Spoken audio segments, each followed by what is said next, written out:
His new album will be out October the 15th. It's called The Atlas Underground Fire.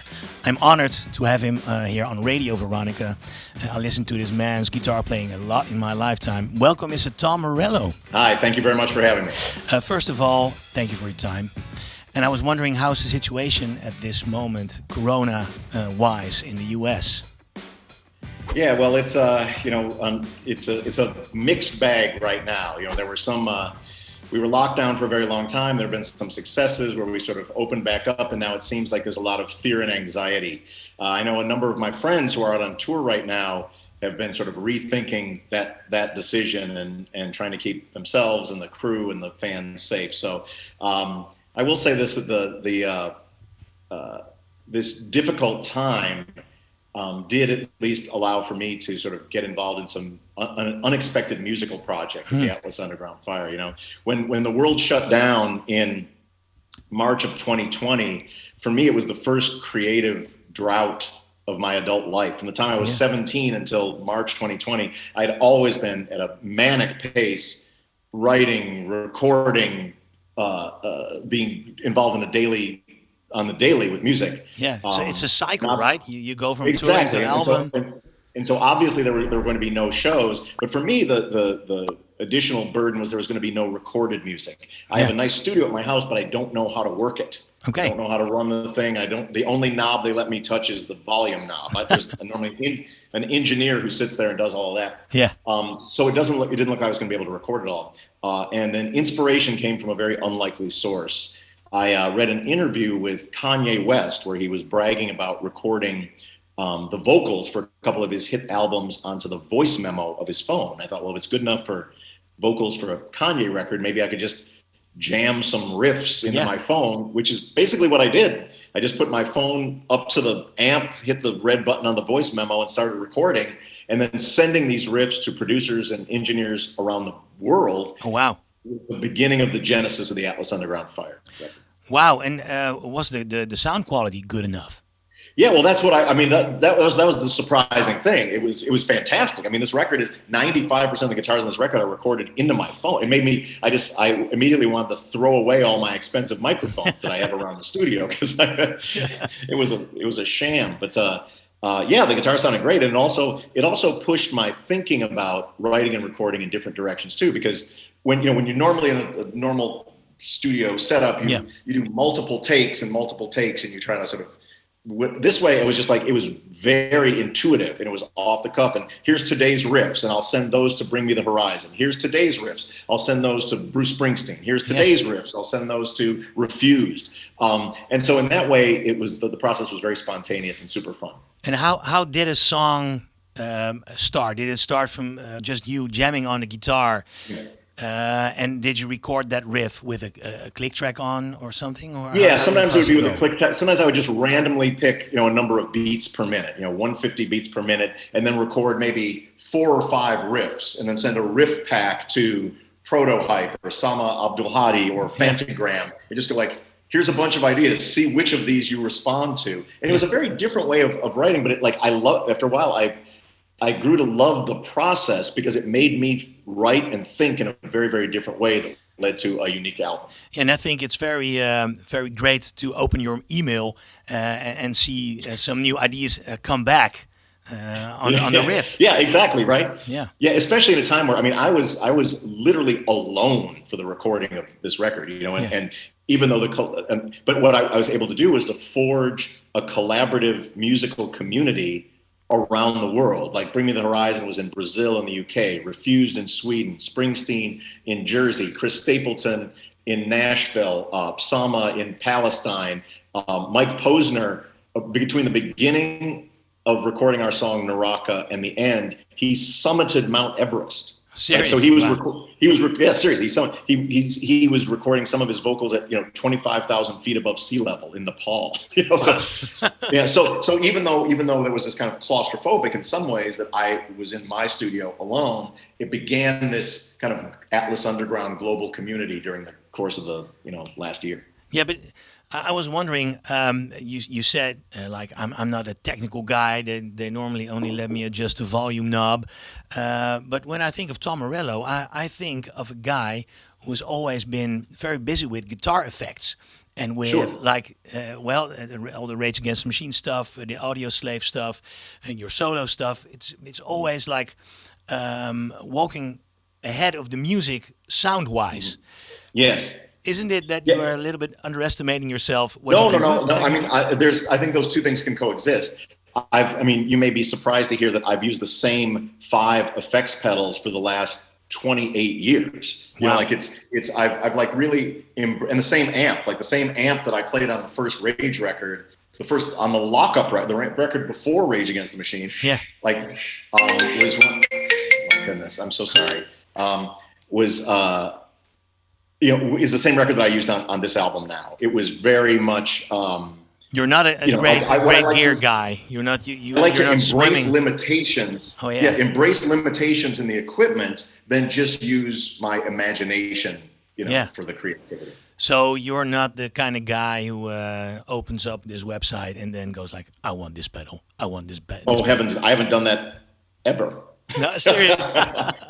And is that because what you said? You like to think, okay, I've got this stuff, and I'm going to Yeah. work with this stuff. Yeah, I mean, I haven't run out of new ideas yet. As part of it, like it's really like the journey has been one of creativity and imagination, and I've never tried to like kind of fill that hole with gear. No. Like it's sort of a combination of the big rock riffs and the crazy guitar effects, and both of those are in full display on the Atlas Underground Fire. Cool.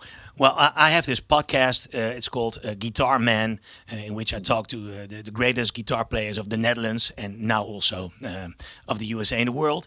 And I always ask a question. It's a kind of a dilemma. You have like one pedal you can choose. Your house is on fire. You can go back one time, and you can grab this one pedal. Which pedal? Well, for me, it would probably be the original Digitech whammy pedal. The whammy. And that was really the harmonizer in the pedal. When I first got my first check for when I was in a band before Rage Against the Machine, and I went to the guitar store and I bought some expensive rack mounted gear, and I could hardly figure out how to plug it in, and when I did, it made the sound of my guitar much worse than it had been before. And then when I saw that there was like a stomp box pedal that had a harmonizer in it, I was like, okay, let's check that out. But that was really at the same time where I started self-identifying as the DJ in Rage Against the Machine. Yeah. And so I was able to sound, all of a sudden I was able to sound like Dr. Dre's production or Public Enemy's production or some of the, at the time, like Prodigy and Crystal Method. I was able to sort of approximate some of the sounds and textures. Yeah. And I began practicing and looking at the instrument in an entirely different way, non-conventional way. Yeah, always the guitar. Yeah. The original whammy. Okay, that's a great answer. You said you were in a band before Rage Against the Machine. Correct me if I'm wrong. Is that the band in which you did a support act for the Urban Dance Squad? Yes, it is. Yes, it is. Yes, in San Francisco. That's correct. Cool. Because that's a great Dutch band. They're a little, how do you say it, underrated here in Holland, I think. How important has that band been for you and René van Barneveld, the guitar player? Is he? I would just say that. I mean, I saw them once. I remember I'll relay this story to you. But the first time that I played shows in Holland, maybe in 1993 with Rage Against the Machine, and the interviewer said, "Are you aware of the controversy? Like, what do you think of the controversy with Urban Dance Squad?" I'm like, I don't know what you mean. Like, you must. It's a big. I'm like, I honestly have no idea.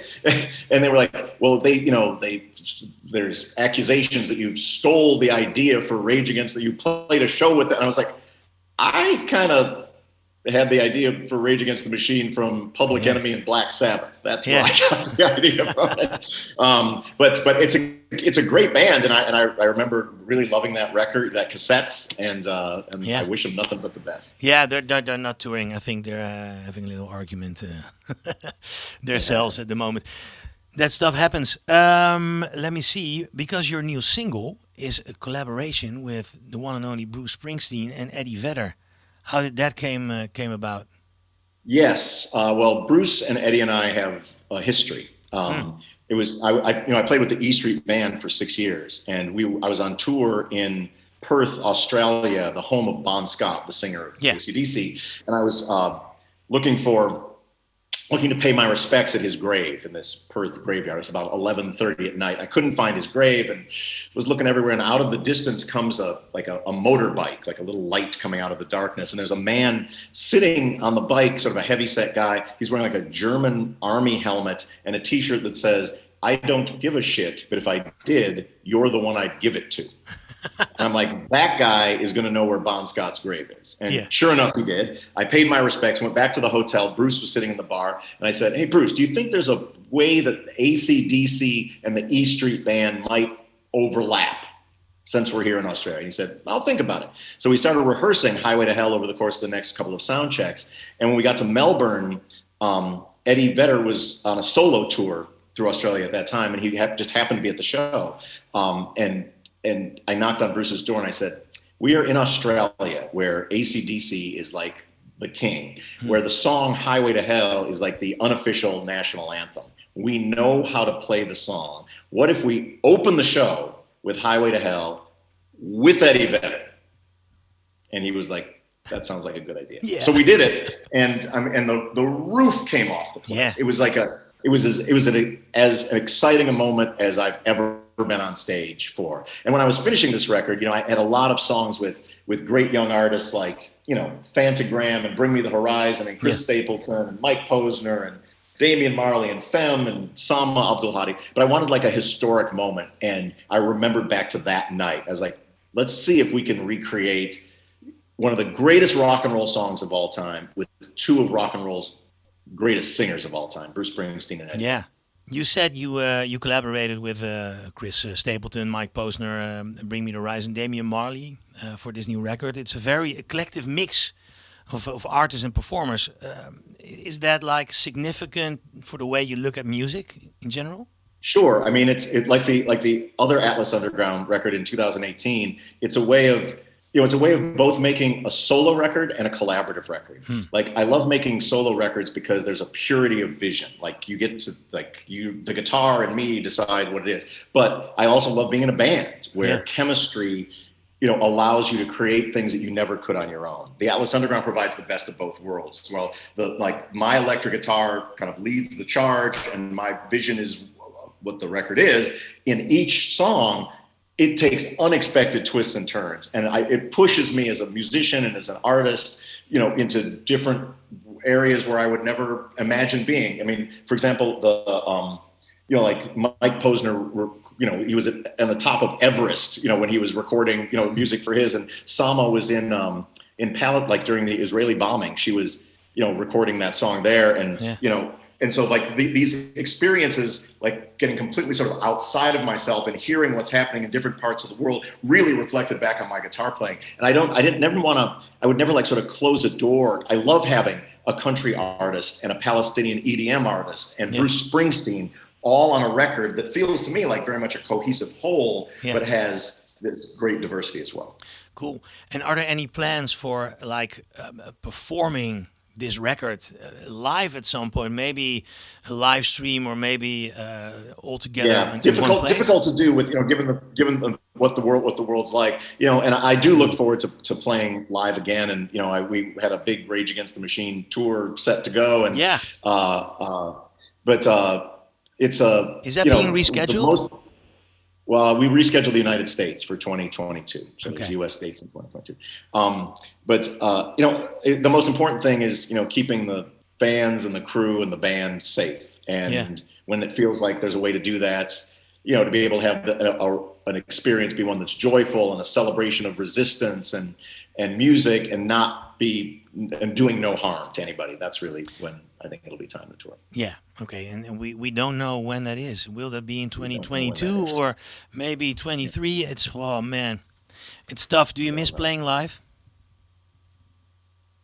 I do. I mean, it's this is certainly the longest that I've ever gone without playing live, and that connection between artist and audience is one of the most important relationships in my life. You know, and again, it's just like the world has just presented a different set of circumstances, and what I've tried to do is make the most of this set of circumstances by recording music that's really meaningful to me, music that's really rocking, music that pushes myself as a guitar player, and that feels like it's another important record on my musical journey. Yeah, wow. I think that sums it up. Well, thank you very much. I just want to say, to all of the sort of Dutch friends and fans and comrades through the years, that some of my favorite musical moments have been, in your country, from Pinkpop, from the Milkveeg to Pinkpop to, and everywhere in between, whether it was Rage or Audioslave or Prophets of Rage or the Night Watchman or the Atlas Underground project. You've always been so supportive over the course of 3 decades. And I just really want to sincerely express my gratitude to the people who have been on that journey. I will try to give your gratitude back to the people of Holland. I must say that my Facebook exploded when I posted that I was going to talk to you. And if people had any questions, they were like, Rage Against the Machine is my all-time favorite band. So, and there was one guy who asked, what is his favorite Pinkpop show? Because you did a lot. Well, I would say, there were a lot. The one that, that's a good question, but it's probably a tie between the first two, because the first one was the first time we ever played a festival show. Serious? So we had never played in front. We had opened up for other bands at like maybe 5,000 people. We opened up for Porno for Park, but that day we were like, people were like late to the van, and we didn't even know what these are the days where you're playing a gig every day, and I don't even know what this gig is. I don't know what pink pop means. I don't even know what that word means, And so we get out of the van and we just go up on stage, and there's like 60,000. Like, oh my gosh. Yeah. And so that was an exciting moment. But 94 was when the Richter scale. Yeah. That was the one where the crowd caused an earthquake during Killing in the Name that registered 1.1 on the Richter scale. Yeah, and that is something that was a pretty big deal. That's something to have on your Wikipedia, I think. Yes. Yeah. Okay, thank you again, Tom Morello. Thanks so much. For your time, man. And have a great time with all the interviews. Thanks. I hope to see you down the road. Yeah, let's hope so. Cheers. Okay, cheers.